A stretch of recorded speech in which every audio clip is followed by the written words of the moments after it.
Please stand by. We're about to begin. Good afternoon, everyone. Welcome to Nike Incorporated's fiscal 2023 second quarter conference call. For those who want to reference today's press release, you'll find it at investors.nike.com. Leading today's call is Paul Trussell, Vice President of Investor Relations and Strategic Finance. Before I turn the call over to Mr. Trussell, let me remind you that participants on this call will make forward-looking statements based on current expectations, and those statements are subject to certain risks and uncertainties that could cause actual results to differ materially. These risks and uncertainties are detailed in Nike's reports filed with the SEC. In addition, participants may discuss non-GAAP financial measures and non-public financial and statistical information. Please refer to Nike's earnings press release or Nike's website, investors.nike.com, for comparable GAAP measures and quantitative reconciliations. Now I'd like to turn the call over to Mr. Paul Trussell. Please go ahead. Thank you, operator. Hello, everyone, and thank you for joining us today to discuss Nike Inc.'s fiscal 2023 second quarter results. Joining us on today's call will be Nike Inc. President and CEO, John Donahoe, and our Chief Financial Officer, Matt Friend. Following their prepared remarks, we will take your questions. We would like to allow as many of you to ask questions as possible in our allotted time, so we would appreciate you limiting your initial question to one. Thanks for your cooperation on this. I'll now turn the call over to Nike Inc. President and CEO, John Donahoe. Thank you, Paul, and hello to everyone on today's call. We delivered a strong quarter in Q2 with revenue growth of 17% on a reported basis and 27% on a currency-neutral basis. And looking at the quarter's results, we delivered our Q2 expectations on revenue, profitability, and inventory. In this current environment, our consumer demand stands out. Today, we're creating more separation between us and our competition, thanks to the meaningful relationships we have with consumers and the continued success of our strategy. Our Q2 growth was broad-based across our brands, channels, and geographies. We had strong double-digit growth across both our partners and our direct business, which was once again led by our industry-leading digital performance. The quarter saw more than 30% currency-neutral growth in our North America, EMEA, and APLA geographies. And after nearly 2 years of unprecedented disruptions, Greater China grew 6% on a currency constant basis, translated to -3% on a reported basis due to foreign exchange. Clearly, our brand continues to not only be top of mind, but prioritized by consumers around the globe. In addition to our results, we're executing in the areas we spoke to 90 days ago as we take decisive action to clear excess inventory. We believe the inventory peak is behind us as actions we're taking in the marketplace are working. Later in the call, Matt will share more about our progress on inventory in North America and our return to healthy inventory levels in China. So overall, our Q2 results give us confidence that we will deliver the year, and we remain on a path toward our long-term goals as well. Our current headwinds, such as foreign exchange and inventory challenges, are transitory, but our tailwinds are structural. Like the expanding definition of sport, the consumer's move toward digital and the cultural shifts toward comfort and health and wellness. More importantly, our results speak to how we've leveraged our competitive advantages, which include a relentless innovation pipeline, unmatched brands, and deep consumer connections to build relative strength and stay ahead of competition.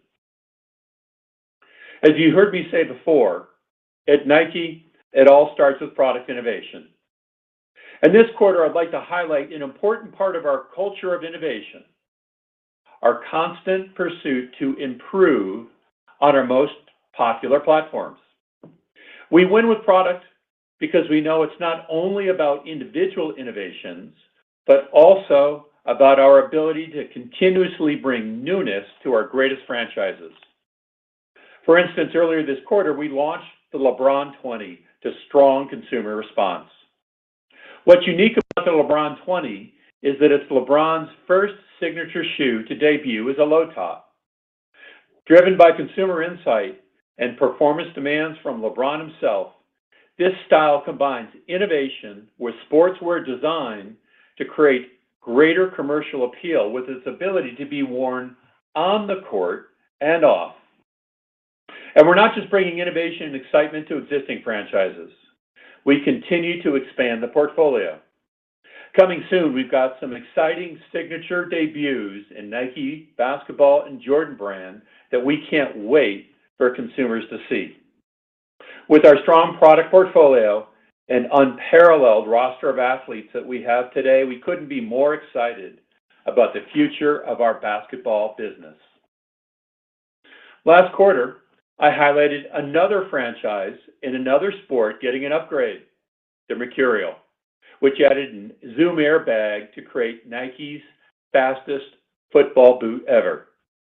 And during the exciting World Cup over the last several weeks, the new Mercurial scored more goals than any other boot, led by Kylian Mbappe, who won the Golden Boot as the tournament's top scorer. In fact, Nike's boots dominated the World Cup, scoring more goals than all other brands combined.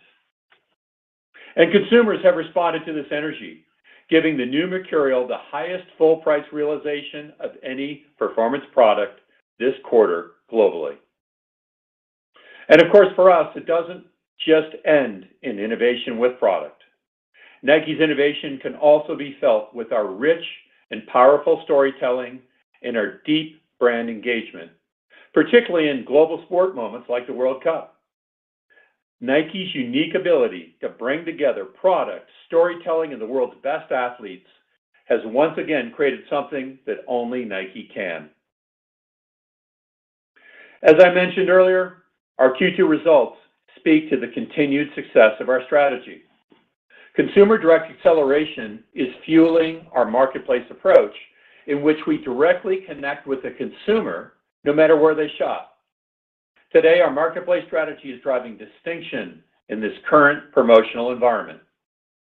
Our work to directly connect with consumers is founded on a simple consumer insight.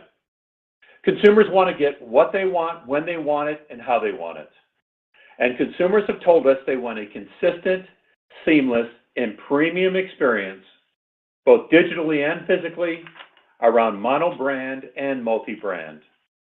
And so we're serving consumers digitally with our suite of apps. We're extending our reach and convenience through our strategic wholesale partnerships and leveraging mono-brand doors to fill the gap for underserved opportunities like women's fitness and Jordan. The key is building meaningful, direct, lifelong relationships with consumers. We deeply believe this will be an important source of differentiation going forward. Why? Well, for one, having a direct connection with consumers avoids the risk of disintermediation. In other words, with a consumer base that comes directly to our apps, to our website, and to our owned and partner stores, we, alongside our partners, are in a position to control our own destiny.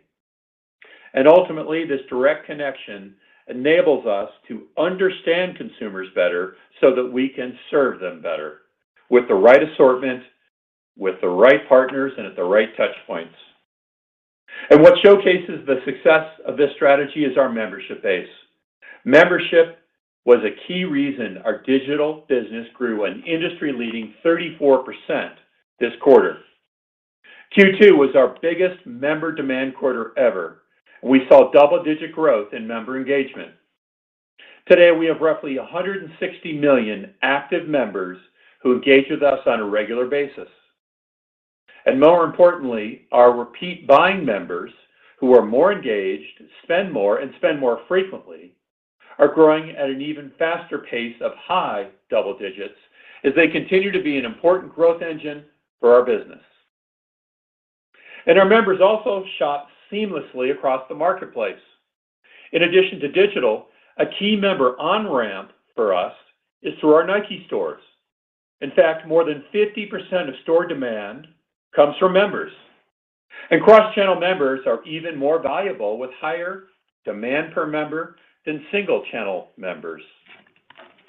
And an important enabler of giving consumers a personalized shopping experience regardless of channel is our connected membership program with our strategic partners.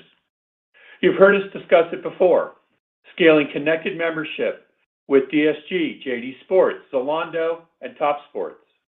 And today we're seeing results that are beneficial for everyone. Nike is already learning more about our members, which helps us elevate in areas such as product creation, line planning, and the experiences we deliver. And our partners are telling us that these engaged members are driving improved traffic, conversion, and mutual profitability for them as well. And so while it's still early days on this journey, we're excited by the foundation we're creating. The ability to give consumers a personalized experience across channels, fueled by data and insight, opens up a whole host of opportunity for us. It positions us to empower consumers with their own choice while keeping the scalability and strengths in digital marketing, product creation, distribution, and more, which results from knowing them so well. So ultimately, it'll make Nike a better retailer and also a better wholesale partner. Last but not least, I want to take a moment to acknowledge our Greater China team and the 6% growth they just delivered. As I said earlier, it's been nearly 2 years of unprecedented disruption in China. But this team's resilience, experience, and strategy have set us apart to gain momentum on all fronts. Last month, we had a record-breaking 11/11 consumer moment, which concluded with double-digit demand growth and Nike having outperformed the industry. And we keep setting new records as part of this important shopping holiday. #1 brand, #1 in traffic, #1 in live streaming, #1 flagship store, #1 in membership acquisition, and #1 in member demand penetration. And we're not just #1. This quarter, we saw movement in relative positioning as we create even more competitive separation coming out of this important consumer moment. And as you know, we have remained committed to investing in Greater China for the long term. Even in this dynamic environment, we continue to invest in technology, local marketing, and more, as we believe the best way to capture demand in China is to serve consumers in a locally relevant way. And today, we're getting a true competitive boost from our investments in these new capabilities. Let me just highlight a few. We launched China-specific versions of our apps to build Nike experiences that are faster, more engaging, and more personalized. We created a first-of-its-kind China-specific member journey with Tmall, which saw a significant uplift in new member recruitment and demand per member. We piloted connected membership with member-linked transactions to 42 NSP stores in 18 cities across China, driving conversion, member acquisition, and retaining high-value members. And our team continues to drive China for China capabilities, like delivering hyper-local product design and localizing marketing content creation. Thanks to this focus, we're now serving our consumers in China with an agile, dynamic, and personal way like never before. We're confident in our ability to compete and win in this marketplace for the long term. In the end, I just want to say how proud I am of our entire global team. In times like this, it's people that make the difference. And a great team can turn challenges into opportunities, and we've got a great team, and that is exactly what they have done. This is a group who will stay on the offense to deliver the business while also creating the future of Nike. We'll continue to build an even stronger position, and I couldn't be more excited. And with that, I'll turn the call over to Matt. Thanks, John, and hello to everyone on the call. Nike's second quarter of fiscal 23 demonstrated again the power of our portfolio of brands. Throughout the quarter, we leveraged our brand momentum and deepened our connections with consumers to drive strong revenue growth. Before going into our second quarter results and financial outlook, I want to provide more insight on the strong consumer demand that we continue to see and the progress that we have made over the past 90 days regarding our inventory. Consumer demand for our brands drove double-digit currency-neutral revenue growth across Nike, Jordan, and Converse. Within Nike Direct, retail traffic was up, conversion rates expanded, and member buying fueled record digital results. Within wholesale, we saw strong retail sales and market share gains across our top strategic partners. Since last quarter, our brand momentum has accelerated into the holiday season. In North America, our Black Friday and Cyber Week performance set record highs for demand and traffic, fueling strong double-digit revenue growth and exceeding our plan. In EMEA, we closed our biggest Cyber Week ever, increasing demand by 75% from last year. In Greater China, our 11/11 demand grew mid-teens, outpacing the sports industry. And globally, our holiday season momentum has continued through the first few weeks of December. Despite operating in a largely promotional marketplace, we are creating brand distinction by driving healthy, profitable growth. Full price realization remains strong after strategic pricing increases, especially for our top innovation products and our largest footwear franchises. Nike brand ASP is up year over year across our geographies, even with higher discounts to liquidate excess inventory. This quarter, we also leveraged targeted promotions to serve and acquire Nike members, strengthening an important foundation for sustainable growth. Above all, our Q2 results reinforce our confidence that Nike's brand and business momentum starts with the value that we create for consumers through our product innovation, deep brand connection, and elevated experiences across the marketplace. Now let me turn to inventory. Last quarter, we talked specifically about the actions we are taking to address excess inventory, with focus on pockets of seasonally late product, predominantly in apparel. At the end of Q2, we are tracking in line with our plan, and we are pleased with the progress we have made over the last 90 days. Let me go deeper into what we are seeing and why I am optimistic about our path ahead. First, inventory dollars and units are down sequentially. Prior year comparisons are distorted by last year's Vietnam factory closures, but compared to the prior quarter, inventory dollars are down 3% and units are down high single digits, with days in inventory at the lowest level in 4 quarters. Second, we are making progress where we are focused most. In North America, year-over-year growth in inventory dollars decelerated from 65% in Q1 to 54% in Q2. More importantly, total inventory units are down low double digits from first quarter levels, even as spring product continues to arrive earlier with faster transit times. Third, the composition of our inventory is improving. In North America, apparel inventory units and apparel closeout units are both down mid-teens from the prior quarter. Last, we have proactively reduced forward supply. As I mentioned last quarter, we have tightened our second half buys to prioritize inventory health across the marketplace. As transit times stabilize, we are optimistic that we will begin to see a more normal and predictable flow of supply in a more capital efficient manner. Looking ahead, we are confident that our decisive actions have put us on the right track within the financial parameters that we provided last quarter. Our focus continues to be positioning Nike for future seasons of sustainable and profitable growth.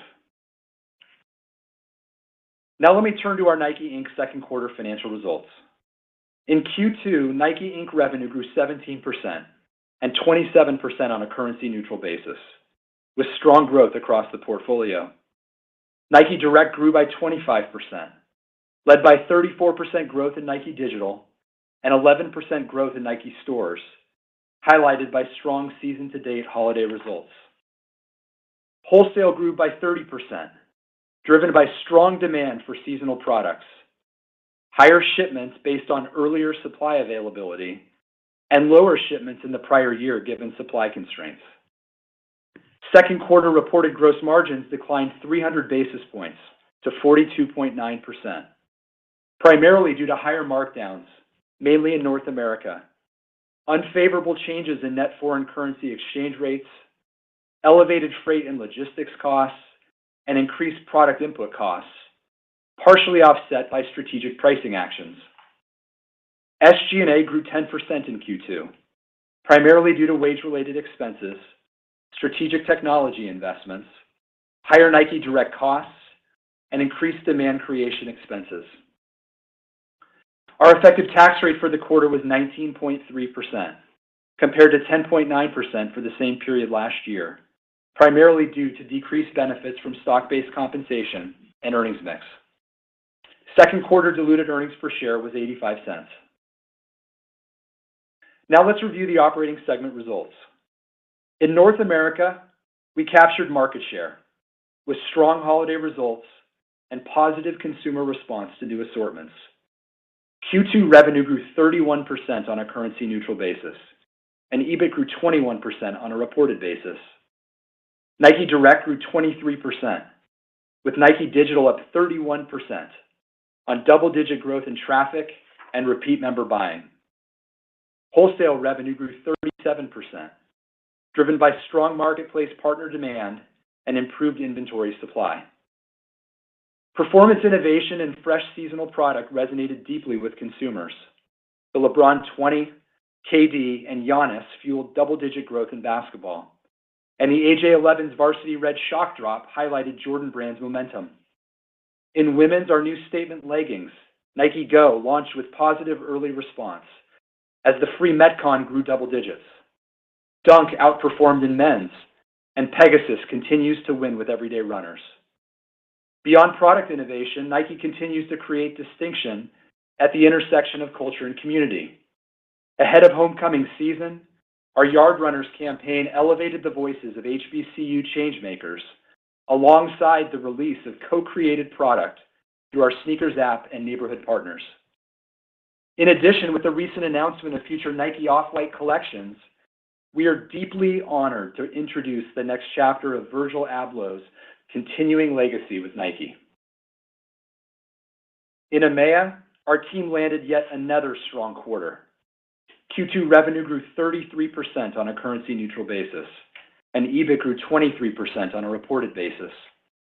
Nike Direct grew 44% on a currency-neutral basis, with Nike Digital growing 62%. Membership was an accelerator as members drove over 85% of demand during Cyber Week, our highest demand week ever in EMEA. Our campaign led with sport, adding more than 1 million new Nike members as we invited consumers to join us in celebrating the World Cup. The power of our portfolio drove momentum across the marketplace. Earlier this month, we celebrated the Milan opening of Jordan World of Flight, a premium retail concept at the forefront of basketball culture. Meanwhile, Nike dominated shoe and apparel counts at the Berlin and London marathons as Alphafly drove strong sell-through. Pegasus Shield and Windflow Shield grew double digits in women's running. Zagama created energy in trail running, the sport's fastest-growing segment. And global football grew double digits as we continue to celebrate an incredible year of sport. In Greater China, our brand and business momentum continued as Q2 revenue grew 6% on a currency-neutral basis, and EBIT declined 10% on a reported basis. Nike Direct grew 4% on a currency-neutral basis, with Nike Digital growing 9%. In addition to delivering positive growth, we achieved our goal of returning to inventory health at the end of Q2. Inventory dollars declined 3% this quarter, and closeout inventory was down high double digits versus the prior year, with closeout mix now in line with pre-pandemic levels. Our team delivered these results while managing through significant COVID-related disruption, including the closure of over 1,500 owned and partner stores at the end of November. We continue to closely monitor ongoing risk while focusing on what we can control, deepening our connections with Chinese consumers. As 18,000 runners joined in the return of the Shanghai Marathon, our brand presence was deeply felt, not only as the title sponsor, but also as Nike dominated the shoe count and local Nike athlete Zhang Dezhen topped the podium. The energy extended into double-digit growth for our running business, led by Zoomfly and Vaporfly, as well as the Pegasus and Winflow. Nike's brand momentum with our youngest Chinese consumers continues to grow as well. On 11/11, Gen Z demand for Nike grew by 45% on Tmall. And with Nike leading on 11/11 as the #1 store on Tmall's kids footwear channel, plus our top kids lifestyle footwear franchises growing double digits in Q2, we are more excited than ever about Nike's opportunity to serve the next generation. Finally, in APLA, our team continues to over-deliver in our fastest growing, most diverse geography. Q2 revenue grew 34% on a currency-neutral basis, and EBIT grew 25% on a reported basis, despite the transition of our SoCo territory to a distributor model. Nike Direct grew 30% on a currency-neutral basis, and Nike Digital grew 35%. We deepened consumer connections across territories, with member days fueling robust growth. In Korea, one of our fastest-growing marketplaces, we're excited to integrate our digital business onto Nike's global platform, which will enable us to serve Korean consumers through the Nike and Sneakers app. We also continue to strengthen local connections through our Express Lane, with launches such as our Somos Familia collection. Across APLA, this quarter showed the power of our complete offense. In women's, we drove energy and lifestyle, with local storytelling around the Air Force One's 40th anniversary. Global football and running led the way in men's performance, and kids delivered balanced growth across apparel and footwear. Finally, the Jordan brand continues to be an incredible engine for growth, with momentum in streetwear and performance footwear. Now I will turn to our financial outlook. As I said last quarter, we are taking a measured approach in the second half against an uncertain macro outlook as we continue to prioritize a healthy pull market. That said, we remain positive regarding the strong consumer demand we see across our portfolio of brands, as well as the health of our product franchises. From product innovation to rich storytelling, the value that Nike creates for the consumer continues to drive business momentum and competitive separation across the marketplace. Given our strong second quarter performance, we now expect full-year revenue to grow low teens on a currency-neutral basis, an improvement from our low double-digit guidance in the prior quarter. As of today, we expect approximately 700 basis points of foreign exchange headwinds, resulting in full-year reported revenue growth of mid-single digits. Third quarter revenue growth is expected to be higher than the fourth quarter due to timing of wholesale shipments.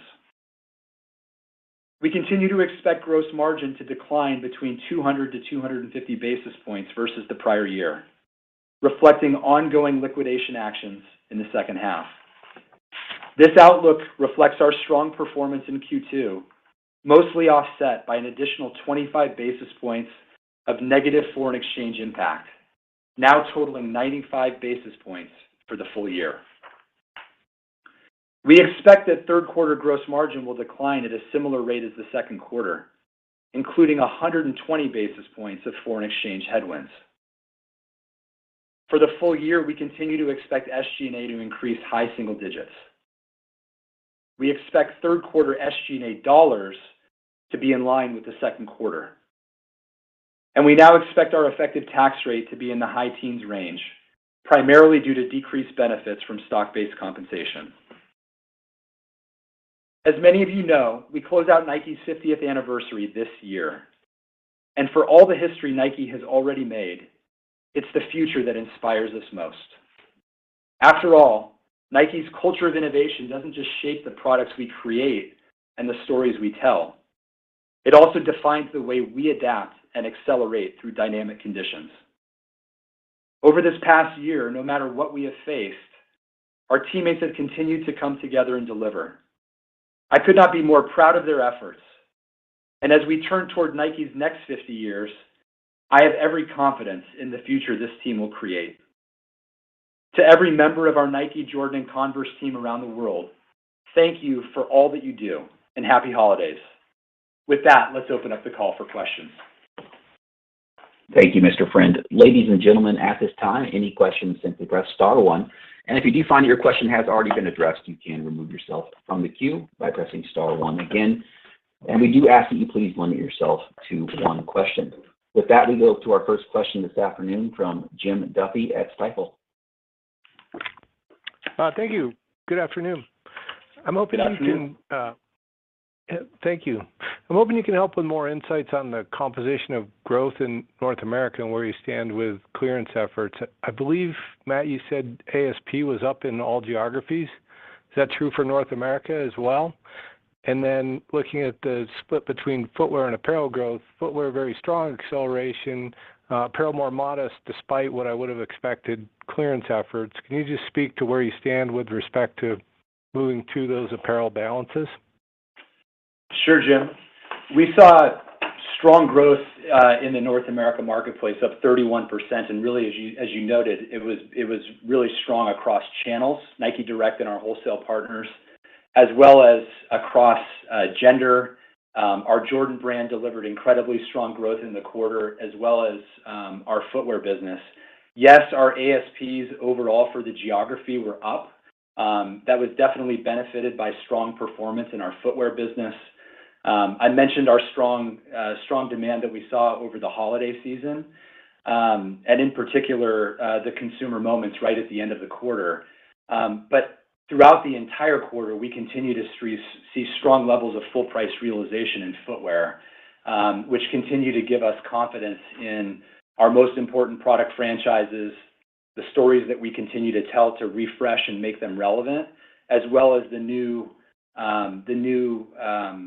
products that we continue to bring to market on a seasonal basis.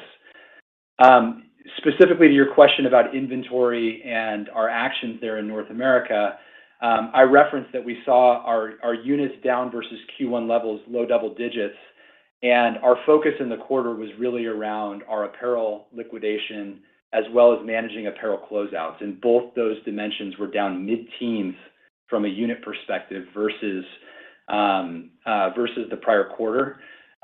We continue to see strong demand from our value partners on the wholesale side for our out-of-season apparel, and we continue to be very confident in our ability to continue that liquidation through the balance of this fiscal year. Thank you. We take our next question now from Bob Drbul at Guggenheim Securities. Hi. Good afternoon. I guess just on the inventory, Matt, is there a number as you think through the next few quarters? Could you give us an idea where you think you'll land in terms of the inventory levels, or when you might sort of have a more normalized number, either in North America, or overall? Sure, Bob. Well, as I mentioned, we're really pleased with the progress that we delivered this quarter, and where we ended Q2 is in line with the plans that we set 90 days ago. I guess the first thing I'd say is, our prior year comparisons on inventory are really distorting the progress that we made this quarter, because a year ago, we were undergoing 15 weeks of lost production capacity from our factories being closed in Vietnam. And so it depressed the base quite significantly. When we look at the progress that we made this quarter, where we needed to focus most, we feel really good about the momentum that we have there. And when we look at the brand momentum that we had into the holiday season and where our partners are at, we continue to be confident in the momentum that we're building there, especially in the pockets of inventory that were elevated as a result of what transpired last quarter. I'll tell you two other things. as we look at transit times continuing to improve, one of the things that gives us greater confidence is a more predictable flow of supply on normal lead times. If you recall what we've been navigating over the past 2 years, it's been pretty significant and volatile. And it continues to increase our confidence levels. But we're focused on prioritizing healthy pull markets going into fiscal year 24. And so we expect the spread of inventory growth to revenue growth to continue to narrow over the second half. We already showed strong improvement this quarter, but we expect that spread to continue to narrow in the second half. And that will be driven based on strong demand and also the buy tightening that we did for the second half last quarter. Thank you. We go next now to Matthew Boss at JP Morgan. Great, thanks, and congrats on a nice quarter. So maybe for John, 2 straight quarters of double-digit accelerating constant currency revenue growth. I guess, can you speak to the level of brand heat for Nike that you're seeing in the marketplace today? Maybe elaborate, Matt. I think you cited market share gains that you're seeing in North America. And then just what's your confidence in sustaining this kind of momentum as we think about your product pipeline moving forward? Yeah, sure, Matt. One of the refrains we've been using repeatedly, frankly, for the last 2.5 years, is in times of turbulence, strong brands can get stronger, and that's our ultimate goal, which is whatever challenges or opportunities get faced by everyone, we want to make sure that we capitalize better than others and get stronger and gain share. And that's what you're seeing through the last couple of quarters, and we believe continuing into the next several quarters. And frankly, the fundamentals are simply leveraging our competitive advantages. It's that sort of unique Nike combination of great product innovation, like the Mercurial, or combined with great roster of athletes and teams, with great storytelling that you really bring to life in moments like the Euro Champs for women's last summer and Men's World Cup this year, combined with distribution where we're getting consumers what we want, when they want, how they want it. And so it's that combination that certainly, and as we come out of more and more COVID, we're being able to pull together time and time again. The LeBron 20, another great example. Great product, great storytelling. I hope everyone enjoyed those commercials with a great athlete, and that sold throughout the globe very, very quickly. And if there's one dimension that I would say is kind of a fourth source of competitive advantage from our historical ones, it's this digital advantage. And it's, you see, we grew digital 34% in an global e-commerce market that most people would say is low single digits. And that is where having the direct connection with consumers, having the best apps in the industry, allows us to leverage the full funnel of our membership base. And we believe that's going to be an important and fourth source of competitive advantage, throughout the globe. And that will continue for quarters and years to come. So we're staying focused on the fundamentals, to be honest. And with the strong mantra is let's make sure we get stronger and create greater competitive separation, regardless of what the environment throws us. Yeah, and I just would say on the comment about market share and confidence, really, you saw the balanced growth we delivered this quarter across channels. And as John mentioned, it really does start with digital, with that 34% growth. But I wouldn't want you to miss the importance of the funnel and the way that we're converting active members to buying members and increasing member buying frequency, because our growth in apps actually over-indexed our overall digital growth, really referencing that strength of the consumer coming in.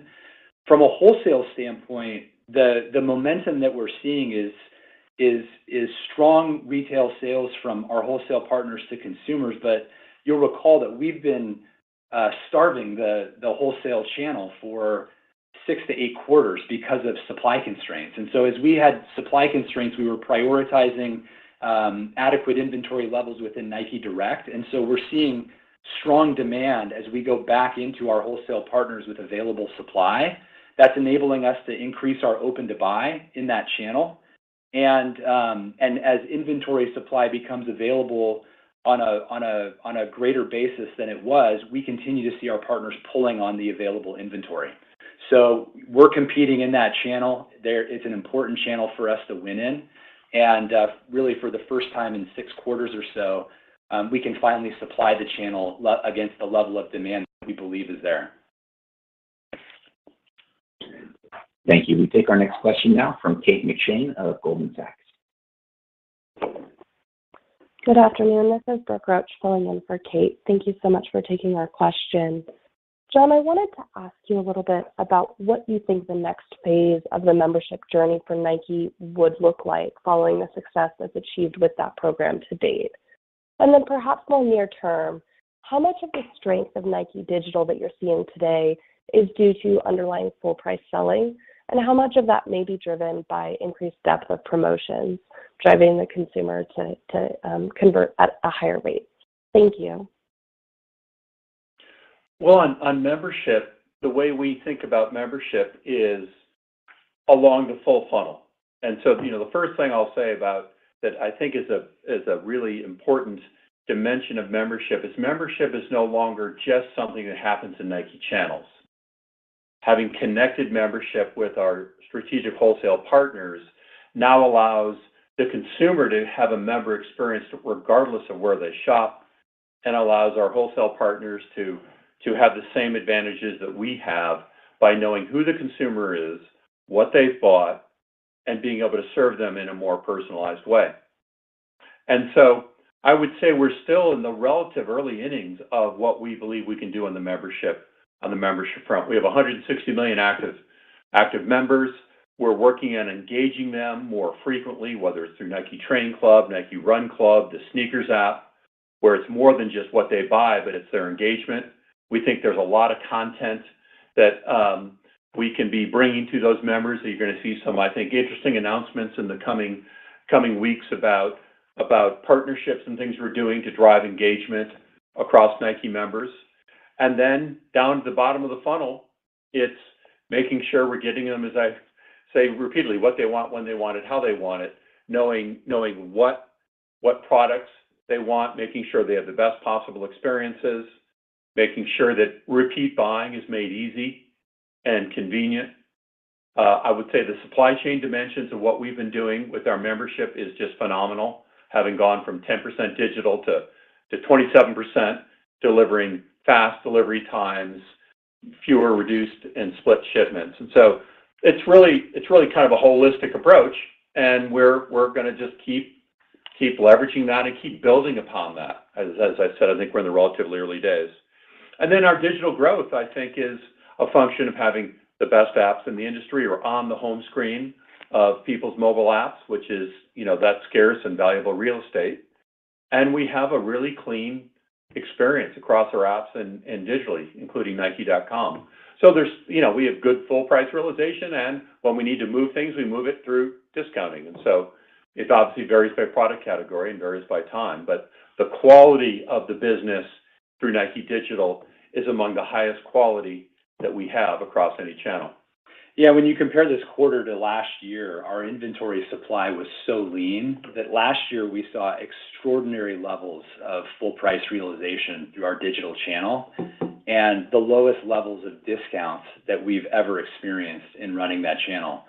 So we expected that to normalize in this fiscal year, and with where inventory is broadly across the marketplace, the environment is definitely more promotional. But as John mentioned, when we look at our most important product franchises, we continue to see strong full price realization in our own channels and in wholesale.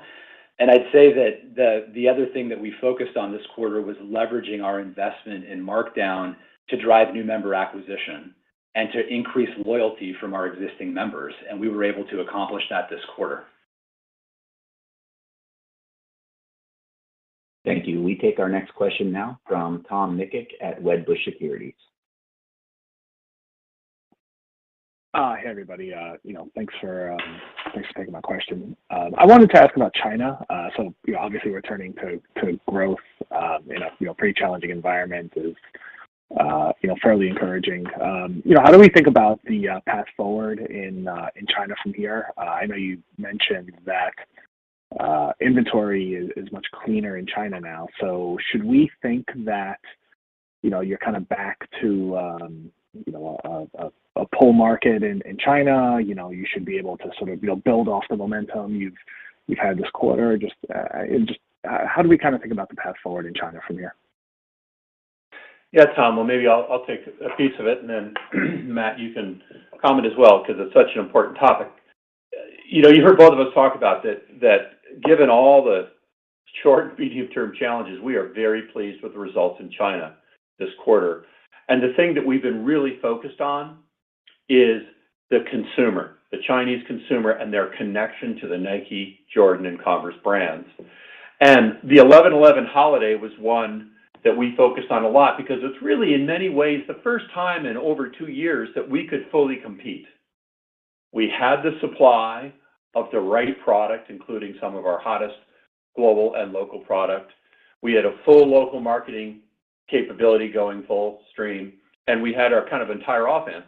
And the results of the 11/11 holiday were quite strong, both versus what our plan was and versus competition. We had mid-teens growth overall. We've been very focused on youth in China, the young consumer, both kids and Gen Z. You heard Matt say our Gen Z grew 45% in demand on Tmall through 11/11. And as I said in my script, we're number one in traffic and brand and flagship and member acquisition. And the quality of that growth is quite strong underneath it. When you look at the Jordan brand, you look at, I mentioned LeBron 20, great full price realization. So we felt very good about the consumer fully back with Nike, with Jordan, our ability to compete with both global and local competition. And we take that into the coming quarters. Yeah, and I just would comment on inventory. We set a goal 2 quarters ago to be clean by the end of the second quarter, and we reduced our buys, and we focused on moving through the excess inventory that we had. And so we're incredibly pleased with the results that our team has delivered through the end of this quarter. We think it puts us in a position of strength relative to the marketplace to be clean and to be ready to face whatever uncertainties are in front of us. I obviously mentioned that we had 1,500 of our stores closed in the last week of November. That was roughly 5 times the number of stores that were closed on average throughout the entire quarter. And we also saw traffic impacts as the country navigates through this transition of its COVID policy. So we've taken a very cautious approach in our guidance to China, given the short-term uncertainties that are there. But what you should be hearing from us is a consistent trend of confidence and encouragement in the consumer connections that we're creating that give us confidence in the long term. Thank you. We take our next question now from Adrienne Yih of Barclays. Thank you very much. Good afternoon and congratulations. Really amazing quarter. My question is on Greater China. Obviously, this is the first quarter we're now starting to see that constant currency growth. So very happy to see that inflection. What have you seen sort of after the quarter as things have opened up even more sort of in the December timeframe? And does it give you any, do you have any more kind of solid thoughts on sort of what the growth algorithm could look like, maybe 2023 and beyond, or is it still very much too early? Last question is, when does that Shenzhen Tech Center, I believe is it open now, and when is it starting to put forth that China-specific product? Thank you very much. Sure, Adrienne. On your first question, I think I answered it in the last question, but as it relates to our performance this quarter and how we're planning for the second half of this year, we've obviously been monitoring the China marketplace very carefully, given the COVID-related disruptions that we've been experiencing. We've sort of gone from one policy in terms of the way that the marketplace is being managed and to control the spread of the virus to this new approach. And I referenced the door closures that we saw at the end of the quarter. As it relates to our guidance and our expectations, I guess what I can say is that, we're taking a very careful approach. We have a lot of empathy for the consumers in terms of what they're going through in that environment. And we're watching traffic closely, but having inventory cleaned at the end of the second quarter really gives us a position of strength to deal with whatever uncertainties that are in front of us. As far as the longer term goes, it's a little bit too early to tell, except, we continue to think about the encouraging signs that we're seeing from a consumer perspective. And as John mentioned, 11/11 was really one of the first moments in several years that we felt like we were able to line the complete offense up in order to be able to engage across product engines, gender, and brands. And we saw very strong consumer response. And so when we look at the underlying macro drivers long term of the consumer interest in sport, health in Greater China, we continue to view it as a growth driver for our business long term.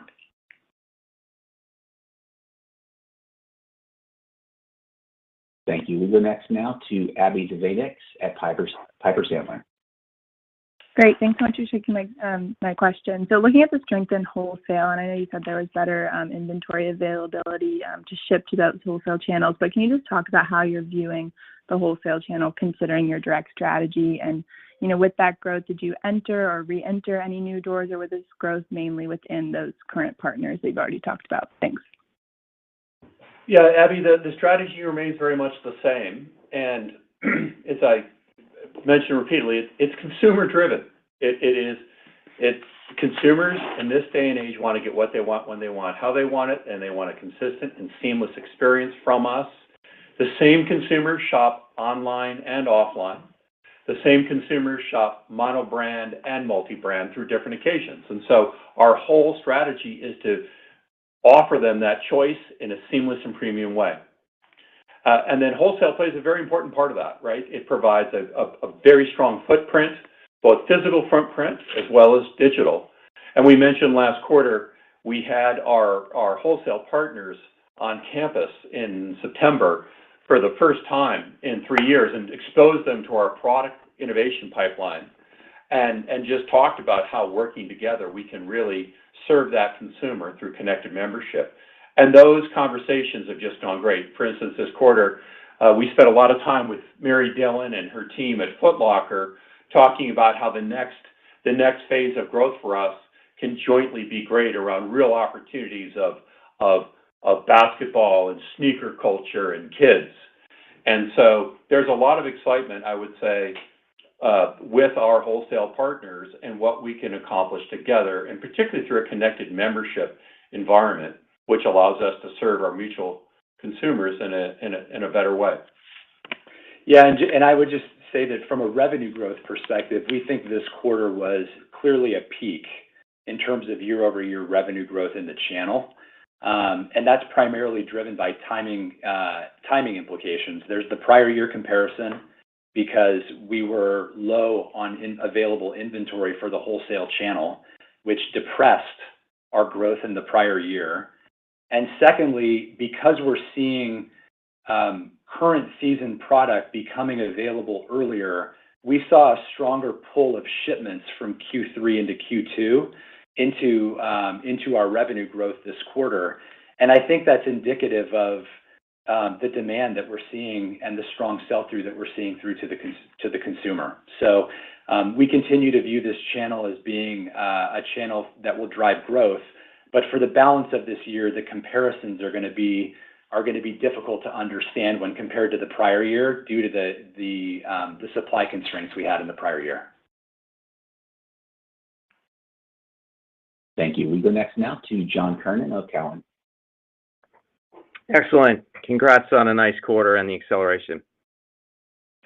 Just Matt, as we look at the constant currency revenue guidance implied for the back half of the year, it does assume a bit of a deceleration. Just talk about some of the assumptions regarding the macro, and is there a level of conservatism as you look in the back half of the year? Sure, John. Well, first I'd say, we raised our guidance to low teens on a currency neutral basis, really reflecting the accelerating brand momentum that we saw in August, carrying through back to school into September, and then accelerating through the holiday season and even the first couple weeks of December. And so we do have confidence as we're looking in the near term that the consumer continues to be uniquely interested in Nike, Jordan, and Converse, and it's fueling our growth. What I said last quarter is still true, though, which is that we were concerned about the macro uncertainty and the indicators that we're seeing more broadly for the consumer. And while over the last 90 days we've seen strength, those macro concerns have not abated. They're still there for the consumer. And so we continue to take a cautious approach to the second half. We buy our inventory, as you know, on 6-month lead times, and so we took some decisions in light of our inventory position at the end of Q1 to reduce our buys for the second half of the year. And we focused those reductions in places where we had excess inventory, but we preserved the strength of our product franchises and the new innovation that John referenced earlier in the call that's going to be coming to market in the second half and in the beginning of 23. So, we continue to take a cautious approach as we look at it, and to the extent that consumer demand continues to be strong, with a supply chain that's providing product in a more predictable manner, in a more timely manner. If we ended up overcorrecting on our buys, then we will chase demand as we exit this year and enter into fiscal year 24. Thank you. And ladies and gentlemen, we have time for one further question this afternoon, and we'll take that from Michael Binetti at Credit Suisse. Hey guys, thanks for getting us in here. Congrats on a great quarter. I know it was a lot of heavy lifting. It may be a simple question, but how do you feel on North America inventory in the channel? I know you moved to Mountain, but you have a big wholesale business. It's hard for us to track inventory once it leaves your books. Are we past the peak promotions in the U.S.? Was this the highest level of promotions in your view? It would seem so based on some of the inventory comments you gave on the U.S. I just wanted to check that. And then, as you start to come out of some of the recent volatility, maybe you can help us connect back to your longer term targets, in particular the path to the high teens EBIT margins, and the major input to getting there, the D2C versus wholesale transition. Since we don't get many numbers reported on the margins between those two channels, how would you tell us to think about building our understanding into how you get there from here, as that seems like the next part of the Nike story? Sure, Michael. Well, as it relates to North America and the marketplace, we're seeing the momentum from a consumer perspective building across both channels over this holiday season. So, yes, promotional activity is higher than it was in the prior year, but we do see strong full price sales in footwear and in our seasonal inventory, and we see more promotional activity in areas that are where inventory has built and/or there's just broader inventory availability in the marketplace. I think our focus continues to be in this environment on prioritizing our brand getting to a healthy inventory position by the end of this fiscal year, which is why we've taken more aggressive action. But I think we've been pleased at seeing the year-over-year ASP growth, not just in North America, but across all our geographies, and high levels of full price realization in the areas where our consumers are most interested. And it's hard to get access to the products that they desire, which means that from a brand health perspective, even amidst the promotions, the consumer continues to choose Nike. As it relates to your question about the long-term margins, I guess, the way that I think about it is, we have structural drivers of profitability, and we have transitory impacts that we've been dealing with since fiscal 21. At this point in time, the transitory impacts roughly equate to about 350 basis points of gross margin pressure, which directly drops to the EBIT margin. And those specifically relate to 2 successive years of elevated transit and freight costs, and then secondarily the costs to liquidate some of the excess inventory in North America. And we do expect those to be transient or transitory. We should expect to start to see some recovery in fiscal year 24. We will give more detailed guidance on that in our normal course. But those we do believe are recoverable. From a structural side, we have the same structural drivers that we've always had from a profitability perspective, and we continue to be focused on them. It starts with price value of our products and how we create value for consumers in the products that we make. You saw that we increased prices by mid-single digits this quarter, and we continue to see that so long as the product is valued by the consumer, we've been able to stick those price increases in order to help offset, growing input costs. There's cost initiatives in our FOBs that we're focused on. We have the shift towards Nike Direct. This quarter, that didn't drive any benefit because we saw strong wholesale growth, but we do expect to see a benefit from a structural perspective as we continue to drive accelerated growth in Nike Direct through our stores and through digital. We continue to focus on supply chain efficiency opportunities, and then continuing to drive higher full price realization across the marketplace through better capabilities in demand and supply planning. So, those structural drivers, we continue to believe are going to be accelerants for us. But given the size of the transitory impacts that we've dealt with over the past 2 years, it's really important that we drive focus and attention on recovery of some of those elements. And trust me, our teams are focused on it, and we believe those will be value drivers for us in the near term. All right. Thank you, Michael, for the question and everyone who was able to join in and participate in this call. We look forward to speaking with you next quarter. Happy holidays.